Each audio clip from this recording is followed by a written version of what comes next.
चौधरी साहब अपने बेटे की गुस्सा करने की आदत से बहुत ज़्यादा परेशान थे, क्योंकि वो जब भी गुस्से में आता, तो वो ये नहीं देखता कि उसके सामने कौन मौजूद है, जो अपने मन में आए वो बक देता और सामने वाले का दिल तोड़ देता।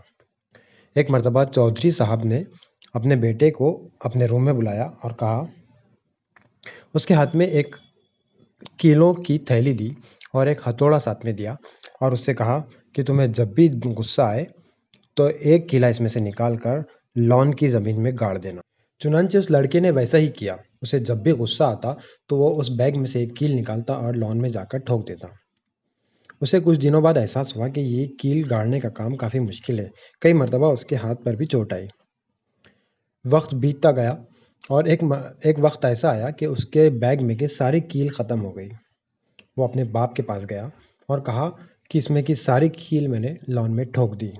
उसके बाद चौधरी साहब ने उससे कहा कि जाओ और लॉन में जितने भी कीलें तुमने गाड़ी हैं, उन सबको निकाल कर इस बैग में वापस भर कर लेकर आओ। उस बच्चे ने तमाम कीलें वापस निकाल ली।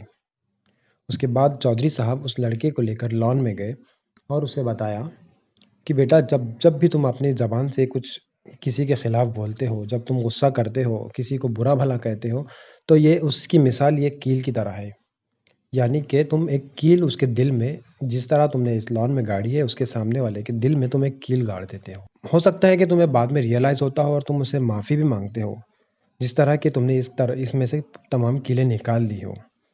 मगर याद रखो कि उन कीलों का निशान जिस तरह इस लॉन के अंदर अब भी मौजूद है और ये हमेशा मौजूद रहेगा, जिसकी वजह से लॉन की ज़मीन ख़राब हो गई है, उसी तरह तुम्हारे कहे हुए अल्फ़ाज़, तुम्हारे कहे हुए जुमले लोगों के दिलों पे नक्श कर जाते हैं और वो हमेशा उसका निशान छोड़ जाते हैं।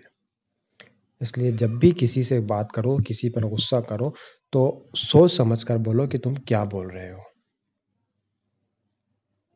दोस्तों, ये एग्ज़ाम्पल हमारे लिए भी बहुत इम्पोर्टेंट है, क्योंकि हम जानते नहीं, कभी-कभी हम जाने-अनजाने में गुस्से में सामने वाले को बहुत कुछ बोल जाते हैं, जिससे उसका दिल दुखता है और हमें एहसास तक नहीं होता, और अगर हमें एहसास भी होता है, तो उसके दिल पर जो निशान पड़ता है, हम उसे मिटा नहीं सकते। इसलिए हमें चाहिए कि हम जब भी कुछ बोलें या कभी किसी को गुस्सा करें, तो बहुत ही सोच समझ कर बात करें। पहले तो अपने गुस्से को काबू में करने की कोशिश करें और जब भी बोले पोलाइटली और नर्म अंदाज में बात करें।